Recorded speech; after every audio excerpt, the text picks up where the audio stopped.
श्री स्वामी समर्थ. नमस्कार मित्रांनो. 13 एप्रिल वरुथिनी एकादशीला ही एक गुप्त गोष्ट शांतपणे खा. छप्पर फाडून पैशांचा पाऊस पडेल. या दिवशी उपवास करायचा की नाही, परंतु ही गुप्त गोष्ट कोणालाही न सांगता शांतपणे खाल्ली पाहिजे. केवळ जेवल्यानेच तुमच्या जीवनात चालू असलेल्या सर्व समस्यांपासून मुक्तता मिळेल आणि श्री हरिविष्णूंच्या कृपेने तुमच्या घरात इतकी संपत्ती येईल की तुम्ही ती हाताळू शकणार नाही. येणारे 7 याचकही बसून जेवून घेतील. पितृदोष, राहुदोष, कालसर्पदोष हे सर्व काढून टाकले जातील. 13 एप्रिलला येणारी वरुथिनी एकादशी भाविकांसाठी खूप खास असणार आहे, कारण यावेळी ही एकादशी भोलेनाथांच्या सर्वात आवडत्या दिवशी म्हणजेच सोमवार. त्यामुळे यावेळी एकादशीला साधी मानायला विसरू नका. आणि भक्त या दिवशी उपवास करतात आणि पूजा करतात आणि ही गुप्त गोष्ट खाल्ल्याने जुनी पापे नष्ट होतात आणि मानसिक शांती प्राप्त होते. वरुथिनी एकादशीच्या दिवशी भक्त विशेष उपवास करतात. जर एखाद्याने ते विश्वासाने केले तर त्याच्या सर्व इच्छा पूर्ण होतात. ज्यांना मुले, वैवाहिक सुख आणि संपत्ती हवी आहे त्यांच्यासाठी हा उपाय विशेषतः फायदेशीर आहे. या दिवशी उपवास आणि पूजा केल्याने त्या व्यक्तीची सर्व पापे नष्ट होतात आणि त्याला मोक्ष मिळतो. त्याचप्रमाणे वरुथिनी एकादशीला उपवास करण्याबरोबरच ही गोष्ट खाल्ल्याने जीवनात आनंद, शांती आणि समृद्धी येते आणि तुमच्या सर्व इच्छा पूर्ण होतात. या दिवशी भक्त उपवास करतात, पण जर तुम्ही वरुथिनी एकादशीच्या रात्री एखादी खास गोष्ट खाल्ली तर तुमच्या घरातील संपत्ती इतकी वाढेल की ती कधीही संपणार नाही. हा उपाय अतिशय सोपा आणि चमत्कारिक आहे, जो तुमच्या जीवनात लागू करणे आवश्यक आहे. म्हणूनच येणाऱ्या 13 एप्रिलला येणाऱ्या वरुथिनी एकादशीला ज्या लोकांच्या घरात जेवण बनवले जाते, या 3 गोष्टी वर्षभर त्यांच्या घरात असतात. संपत्तीचा पाऊस. होय, पूर्ण 99 वर्षानंतर वैशाख महिन्याची एकादशी एक दुर्मिळ योगायोगाने येणार आहे आणि सोमवारी या एकादशीला भाविक येत आहेत. त्यामुळे अशा परिस्थितीत हिंदू धर्माच्या लोकांसाठी या एकादशीचे महत्त्व आणखीन वाढले आहे आणि भाविक 13 एप्रिल रोजी वरुथिनी एकादशीच्या दिवशी पूजा वाचू शकणार नाही. परंतु ही एक गुप्त गोष्ट खाणे आवश्यक आहे. या व्हिडिओमध्ये आम्ही तुम्हाला हे देखील सांगणार आहे की काहीही झाले तरी 13 एप्रिलला वरुथिनी एकादशीला असे अन्न घरी शिजवायला विसरू नका आणि खाऊ नका. तसेच बघताना या व्हिडिओमध्ये 13 एप्रिलच्या वरुथिनी एकादशीला काय खायचे हे माहीत आहे, जेणेकरून तुम्हाला तुमच्या जीवनात भगवान विष्णूची कृपा मिळू शकेल. त्याचवेळी या व्हिडिओमध्ये आम्ही तुम्हाला हे देखील सांगणार आहोत की 13 एप्रिल रोजी वरुथिनी एकादशीला या 5 गोष्टी विसरू नका, अन्यथा गरीब होण्यास जास्त वेळ लागणार नाही. भक्तांनी वरुथिनी एकादशीला या 5 गोष्टी कधीही करू नये. वरुथिनी एकादशीच्या दिवशी ही 5 कामे करणारी कोणतीही आई तिचे आयुष्य उद्ध्वस्त करते, तिच्या घरात दंगल उसळते आणि ज्या घरात ही 5 कामे होतात त्या घरात लक्ष्मी आई कायमचे घर सोडून निघून जाते. भक्तांबरोबरच आम्ही तुम्हाला हे देखील सांगणार आहोत की जर तुम्ही 13 एप्रिलच्या वरुथिनी एकादशीच्या दिवशी या वस्तूंचे दान केले तर तुमच्या घरात कधीही पैशांची कमतरता भासणार नाही. तुमच्या घरी नेहमीच पैसे येतील. त्यामुळे हा संपूर्ण व्हिडिओ तुम्ही पाहिलाच पाहिजे. अर्धमनस्क दिसू नका. हा व्हिडिओ अनेकांनी पाहिला आहे. वेळोवेळी पहा आणि मग अशी व्यक्ती आयुष्यात कधीही यश मिळवू शकत नाही. त्यामुळे व्हिडिओ अर्धा संपलेला ठेवू नका. संपूर्ण व्हिडिओ नक्की पहा. भक्त काहीही असोत, पण वरुथिनी एकादशीच्या दिवशी एक छोटीशी गोष्ट खाणे आवश्यक आहे. माझ्यावर विश्वास ठेवा. जर तुम्ही खाल्ले तर विधवा देखील तुम्हाला करोडपती होण्यापासून रोखू शकत नाही. होय, यावेळी 99 वर्षानंतर वरुथिनी एकादशी अशा शुभ काळात येणार आहे, जी हिंदू धर्मात सर्वोत्तम मानली जाते. या दिवशी केलेले कोणतेही उपाय कधीही अयशस्वी होत नाहीत. तो वाया जात नाही. नेहमी एक फायदा आहे. आता आपण तुम्हाला वरुथिनी एकादशीबद्दल थोडी माहिती देऊया. यावेळी 2026मध्ये येणाऱ्या वरुथिनी एकादशीबद्दल लोकांच्या मनात खूप संभ्रम आहे की हे व्रत 13 एप्रिलला ठेवायचे की 14 एप्रिलला. पूजा कशी करायची, शुभ वेळ काय असेल, या दिवशी काय खायचे आणि काय खाऊ नये. या व्हिडिओमध्ये आम्ही तुमच्या सर्व प्रश्नांची उत्तरे देऊ. तुम्हाला फक्त हा व्हिडिओ पाहायचा आहे. वरुथिनी एकादशीच्या दिवशी भात खाऊ शकतो की नाही, अशा प्रश्नही अनेक लोक विचारत आहेत. हे पहिल्यांदाच करता येईल का? या सर्व प्रश्नांची उत्तरे आम्ही या व्हिडिओमध्ये देऊ आणि या दिवशी तुम्ही कोणती गोष्ट खायची हे देखील सांगणार आहोत. जर तुम्ही हे खाल्ले तर विधवा देखील तुम्हाला श्रीमंत होण्यापासून रोखू शकणार नाही. वरुथिनी एकादशीच्या दिवशी भक्त तुळशीच्या रोपाला धागा बांधतात. ही गुपित गोष्ट जर तुम्ही वरुथिनी एकादशीच्या दिवशी तुळशीमध्ये एक गोष्ट बांधली तर माता लक्ष्मीच्या कृपेने तुमच्या जीवनात संपत्ती आणण्याचे सर्व मार्ग उघडले जातील. चाहते संपूर्ण व्हिडिओ येथे पाहू शकता. अर्धमनस्क दिसू नका.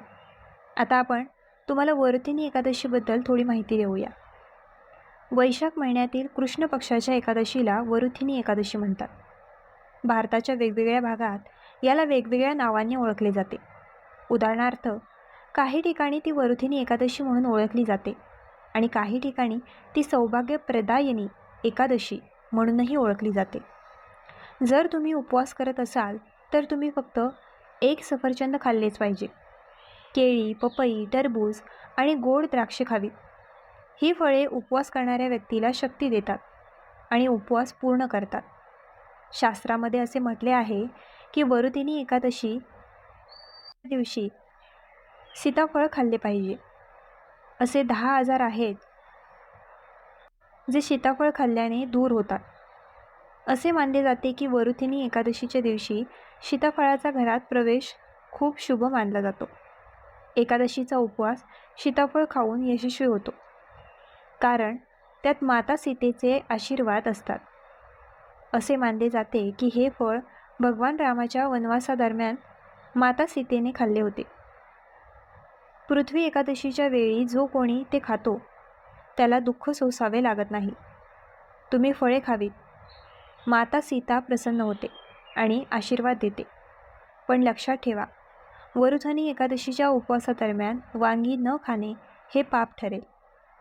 वरुथिनी एकादशीला उपवास करणाऱ्या भक्तांनी डबाबंद लस्सी, डबाबंद रस पिऊ नये.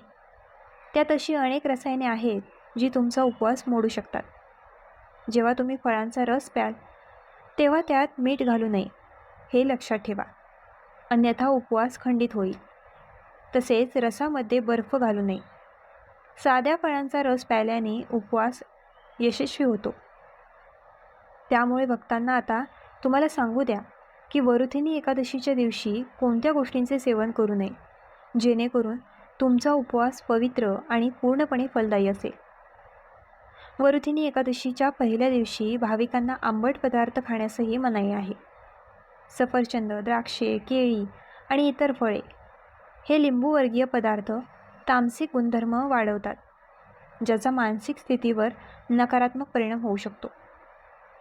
धार्मिक दृष्टिकोनातूनही आंबट पदार्थांमुळे शरीरात नकारात्मक ऊर्जा जमा होते, जी उपवासाच्या उद्देशाच्या विरोधात आहे. त्यामुळे अशा पदार्थांपासून दूर राहणे आवश्यक आहे. दुसरे म्हणजे अन्न. वरुथिनी एकादशीच्या दिवशी मांसाहारी पदार्थ खाण्यास सक्त मनाई आहे. मांसाहारी अन्न हे केवळ शारीरिक दृष्टिकोनातूनच हानिकारक नाही, तर ते आपली आध्यात्मिक पापे देखील वाढवते. मांसाहारी अन्न तामसिक गुण वाढवते, ज्यामुळे आपली मानसिक शांतता आणि संतुलन प्रभावित होते. भगवान विष्णूच्या पूजेत आणि व्रतमध्ये केवळ सात्विक अन्नाची परवानगी आहे, जे पवित्रता आणि भक्तीचे प्रतीक आहे. मांस, मासे, कोंबडी, अंडी किंवा मासे खाऊ नका. त्याकडे विशेष लक्ष द्या. भक्त जे तिसरे खातात ते म्हणजे साखर आणि मिठाई. वरुथिनी एकादशीच्या दिवशी जास्त साखर किंवा मिठाई खाऊ नये. साखरेचे अतिसेवन केल्याने शरीरातील राजसिक आणि तामसिक गुण वाढतात, जे उपवासाच्या उद्देशाच्या विरोधात जाते. मिठाई आणि साखरेचे सेवन मानसिक स्थितीवर परिणाम करू शकते आणि अंतःप्रेरणेचे संतुलन राखण्यास अडचणी निर्माण करू शकते. मात्र केळी, सफरचंद, नारळ इत्यादी हलकी गोड फळे या दिवशी खाऊ शकतात. पण जास्त साखर किंवा गोड पदार्थ खाणे टाळा. या सर्व गोष्टी टाळा आणि या एकादशीचे पालन करा. चौथी गोष्ट जी भक्त खातात ती म्हणजे कांदा आणि लसूण. वरुथिनी एकादशीच्या दिवशी कांदे आणि लसूण खाऊ नये. हे दोन्ही पदार्थ तामसिक गुणधर्मांनी समृद्ध आहेत आणि या व्यक्तीच्या मानसिक संतुलनावर परिणाम करू शकतात. धर्मग्रंथांमध्ये ते मांसाहारी अन्नाशी संबंधित असल्याचे दिसून आले आहे आणि त्यांना अंतःप्रेरणेसाठी निषिद्ध मानले गेले आहे. बिया आणि लसूण खाल्ल्याने आहारात असंतुलन येते आणि भक्ती बिघडू शकते. या दिवशी त्यांचा वापर न करणे चांगले. वरुथनी एकादशीच्या 5व्या दिवशी भक्तांना दारू, तंबाखू, गुटखा, अंमली पदार्थ इत्यादी सेवन करण्यास सक्त मनाई आहे. हे पदार्थ शारीरिक आणि मानसिक आरोग्यासाठी हानिकारक आहेत आणि उपवासाच्या पवित्र उद्देशातही व्यत्यय आणू शकतात. मादक पदार्थांमुळे शरीर आणि मनात अशुद्धता निर्माण होते, ज्यामुळे उपवासाचा परिणाम संपुष्टात येऊ शकतो. त्यामुळे या दिवशी कोणत्याही प्रकारची नशा टाळली पाहिजे, जेणेकरून तुमची भक्ती शुद्ध आणि निष्कलंक राहील. त्यामुळे भक्तांनी या सर्व गोष्टी टाळाव्यात आणि ही एकादशी साजरी करावी. भक्तांना अधिक माहिती देण्यापूर्वी जर तुम्ही आमच्या वाहिनीवर नवीन असाल तर वाहिनीची सदस्यता घेऊन व्हिडिओ आवडल्याची खात्री करा. नवरात्रीतील एकादशी तिथी भक्तांसाठी खूप खास असते. जर तुम्ही या दिवशी तुळशी मैयाशी संबंधित एखादा विशेष उपाय केला तर तुमच्या आयुष्यात आनंद, शांती आणि समृद्धी नक्कीच येईल. आज आम्ही तुम्हाला या खास उपायाबद्दल सांगणार आहोत. शास्त्रात स्पष्टपणे म्हटले आहे की ज्या घरात तुळशीचे झाड आहे त्या घरात माता लक्ष्मी राहते. तिथे नेहमीच आनंद आणि समृद्धी असते. परंतु तुळशी मातेशी संबंधित काही गोष्टी आणि नियम आहेत जे जाणून घेणे आणि स्वीकारणे खूप महत्त्वाचे आहे. मित्रांनो, जर तुम्हाला तुमच्या कुटुंबासाठी आनंद, समृद्धी आणि सौभाग्य हवे असेल तर एकादशीला तुळशी मैयाला चुनरी अवश्य अर्पण करा. असे केल्याने तुमच्या जीवनात भगवान विष्णू आणि माता लक्ष्मी या दोघांची विशेष कृपा दिसून येते. पण लोक अनेकदा अशा चुका करतात ज्याचा परिणाम त्यांना भोगावा लागतो. उदाहरणार्थ, अनेक लोक त्यांच्या घरात तुळशीची रोपे लावतात पण ती कधीही झाडत नाही. लक्षात ठेवा, तुळशी मातेला चुनरी अर्पण करणे हे एक अतिशय शुभ कार्य आहे. त्यामुळे तुमच्या इच्छा पूर्ण होतील. आणि मित्रांनो, तुळशीजवळ कधीही अशुद्ध वस्तू ठेवू नका, हे लक्षात ठेवा. ती नेहमी स्वच्छ ठेवली पाहिजे. तसेच तुळशीजवळ कधीही कडू किंवा कडू शब्द बोलू नका, नाहीतर तुळशी मैया रागावते. आता जाणून घ्या वरुथिनी एकादशीला कोणत्या विशेष उपाययोजना केल्या पाहिजेत. या दिवशी जेव्हा तुम्ही ब्रह्ममुहूर्तात जागे व्हाल तेव्हा नवीन लाल कापडात एक नाणे गुंडाळा आणि तुळशीच्या रोपात पुरून टाका. यामुळे तुमच्या घरात संपत्ती आणि समृद्धीचे दरवाजे उघडतात आणि गरिबी हळूहळू दूर होऊ लागते. कारण तुळशी मैयाला लक्ष्मी मातेचा आशीर्वाद आहे, म्हणूनच ते आशीर्वादित आहे. याशिवाय या दिवशी तुळशी मातेला थोडे कच्चे दूध अर्पण करा. यामुळे त्याच्या जीवनात आनंद येतो. तर मित्रांनो, जर तुम्हाला ही माहिती उपयुक्त वाटली असेल तर आमच्या ग्लो मराठी चॅनलला लाईक, शेअर, सबस्क्राईब आणि हाईप करायला विसरू नका.